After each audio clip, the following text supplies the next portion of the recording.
Hello, it's Mio and welcome to another Draw With Me video where I will be drawing another page in my sketchbook. So for this page I was kind of struggling with figuring out what I wanted to make. So I thought, okay, what do I like to make? And the answer is portraits. I love drawing portraits. Okay, and how do we draw portraits in a creative way that we have never done before?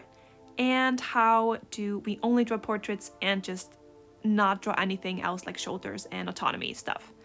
And then the idea came to me that I would draw faces on objects. So the idea became apples with faces on them on a branch, and then this snail, also with a human face, eating one of the apples. So this is a little bit out of pocket and maybe a little bit unsettling, but I thought I was a freaking genius when I came up with this. So here I start drawing the face of the snail. So here I had to kind of decide how much of this person should be a snail and how much should not be a snail. So I decided on making the face just fully human pretty much, but the snail still has like extra eyes on top. And then also on the little chin was the idea. And then I wanted it to look a little bit angry. It's an angry snail. So she gets some wrinkles on the nose and like she is angrily eating. And then here I am drawing the other apple, and there was not much thought that went into how I wanted this face to look. I wanted it to kind of look unbothered because it's an apple.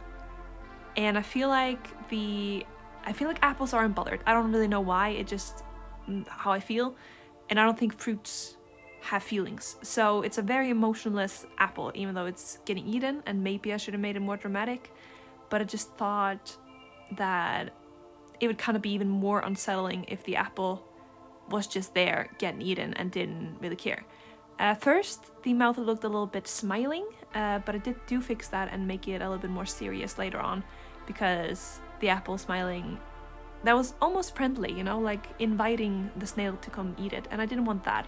I still wanted it to be like weird. So yeah, I do fix the smile and make it a little bit more serious in the end. I also decided to go with a tad more realistic face. Not fully realistic, but as realistic I could get it without using references.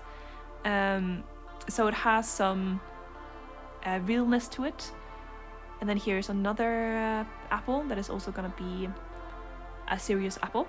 And this apple is gonna have very similar features to the other apple, because I feel like I wanted the apples to look kind of alike. Maybe they're sisters. I mean, they are from the same branch, so they're gonna have similar features.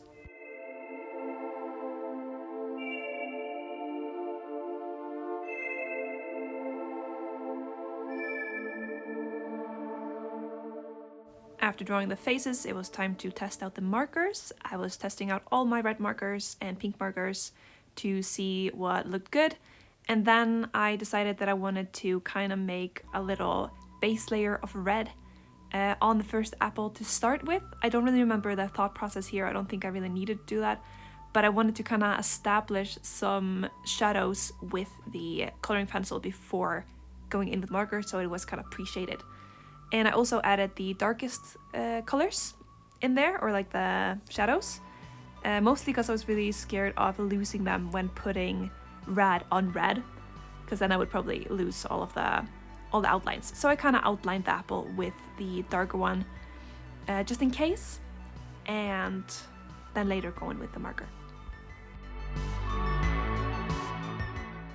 I started with the pink marker because that is the lighter version of red, so that I would have some space to go in with the red in the more darker areas later. So I used the big tip for the forehead, and then I had to go over to the smaller one for the details and to make sure that the face has a little bite mark on the cheek there. So after I had done that, it was time for the more red marker that is more suitable for an apple, and I start shading where the shadows would be. Yeah, so pretty much where I put that red coloring pencil, I kind of go over with this, and you can see that the red coloring pencil barely did anything, so I didn't really have to put that on there.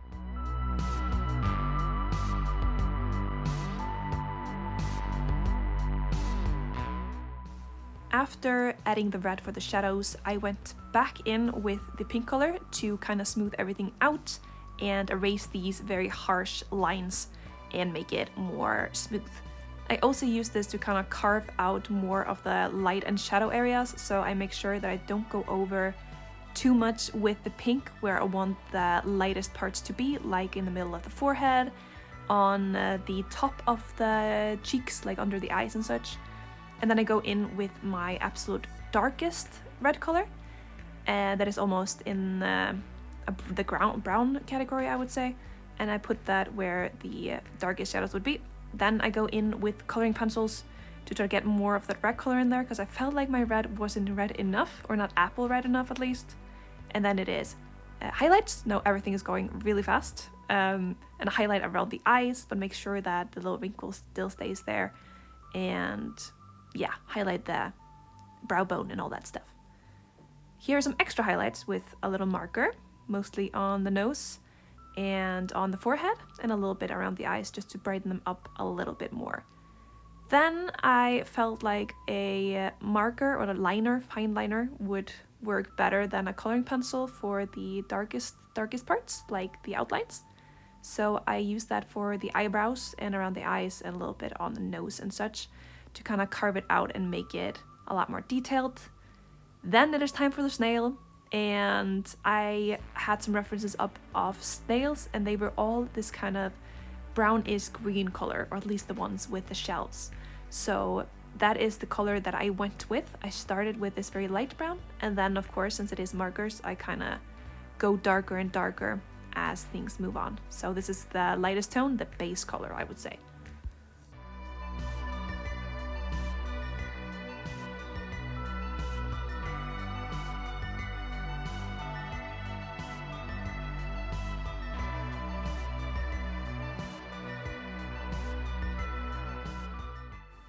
So shading the snail, or just kind of drawing the snail in general, was probably the most difficult part, because I, believe it or not, do not draw snails very often. And I have definitely never colored a snail in recent history, at least. So this was new to me, and I was kind of just winging it. I feel like a lot of snails have a whole bunch of texture, like these dotted texture.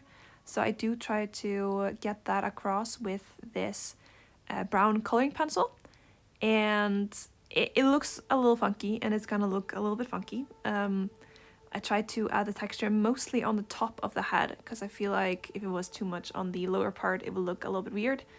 And I also felt like it was too much, so I tried to kind of smooth it out with a marker, and then add more highlights in with this white marker, which I feel like helped a lot. It was a little bit too rough in the beginning, and I liked it so much that I added a whole bunch of these dots. Then I go a lot back and forth, try to fix things, try to add things in. So here I'm going in again with the coloring pencil to add even more texture in there. And it will be a lot of back and forth. I also try to shade with it, but I didn't really know where the shadows should be, because snails are almost see-through, but not really. They're really weird. They're funky looking. So I struggled a lot with that. But the good news is that the white marker looked phenomenal and very, it was really strong and good on this marker, so that was really nice. And then here I am also trying to add even more texture to the bottom of the snail, and then I try to add that texture. I'm pretty much just following some different references of snails.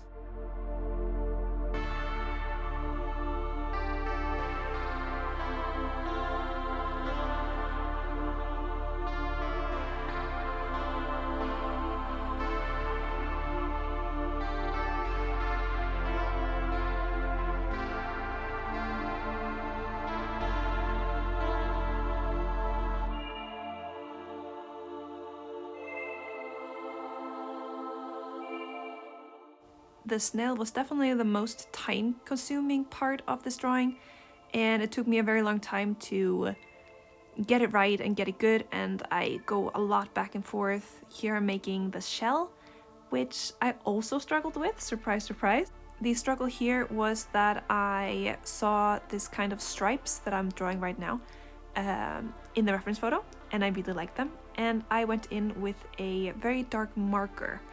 And the thing with dark markers, when you don't have a color that is similar, you can't really blend it out all that well. So this is how it ended up looking, and then I took a little break because I didn't like it and I was mad at it. And I worked a little bit on the face, because because that is kind of my strong point. So I decided to go in with that fine liner and put in the fine little details in the face before working more on the shell. What I should have done with the shell is that I should have used a coloring pencil instead of a marker. And so when I realized that, I decided to just try to fix it by adding coloring pencils in there. So I add a lot more of that and try to get the texture with that coloring pencil. You can see me going over the old lines now to add a little bit more dimension and more texture is kind of what we need for the shell, because otherwise it looks way too smooth and almost fake, and we want it to look like a natural shell. And then I add a whole bunch of highlights because I want it to look shiny and almost a little wet maybe. So I also add some nice coloring pencil in there, the white one that I think looks really good on the brown, and then I add the marker again because that's what makes the most smooth highlights, I would say.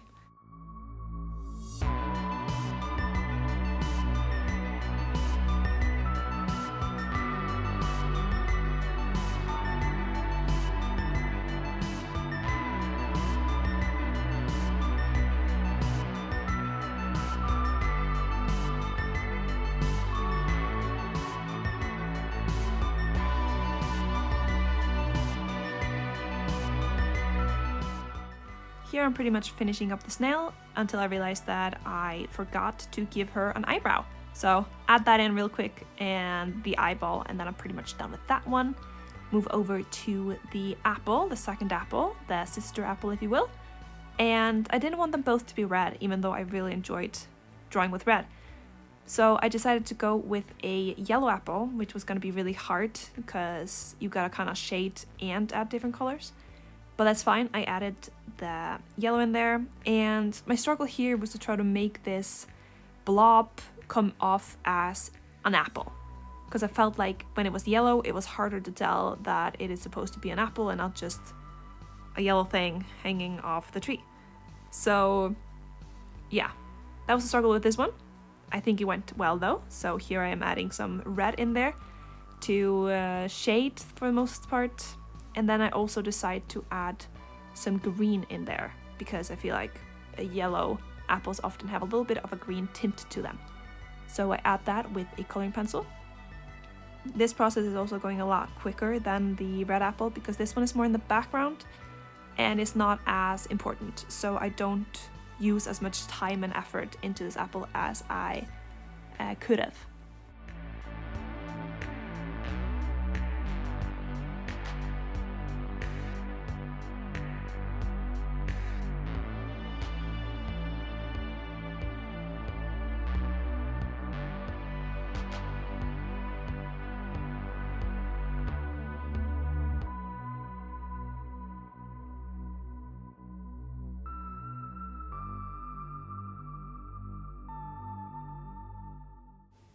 Here I am adding the yellow apple's final highlights.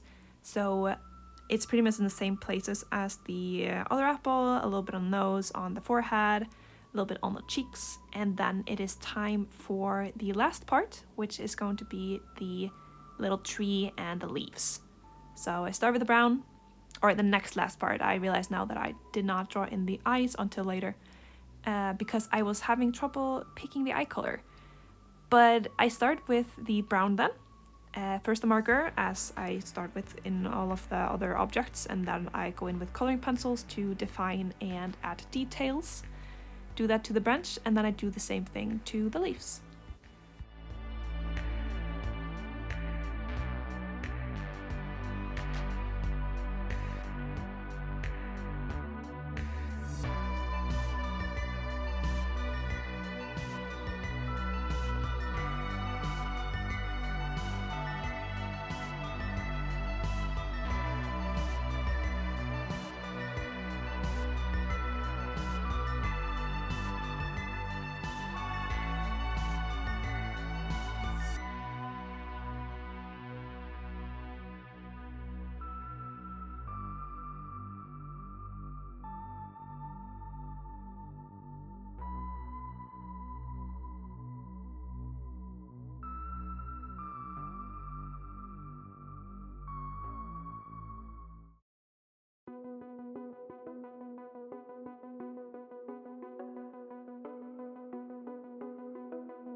After the leaves are done, it is time for the final detail, which is the eyes of the apples. I decided on this red eye color, or reddish pink eye color, for the little apple, and blue eye color for the red one. Blue to kind of make it pop and make it look a little bit more spooky. Red to make this one blend a little bit more in, since it is a least important apple. But making them red also ties into the other apple and makes it a little bit spooky. I was kind of not sure about the blue eyes because I don't have blue anywhere else except for the leaves. But I felt like that would be the most dramatic eye color I could have had on this apple. And it would also be very nice to have some coolness to the very warm colors that I have there. So cold colors that complement the warm color. And here's the last little detail on the eye, little highlight, and then a little highlight, of course, for the background apple. And that is it for this drawing. Oh no, it's not. Lip highlights. And then that is it for this drawing. I hope you liked this video. Hope you liked this drawing. Thank you so much for watching. And I will see you again next week. Goodbye.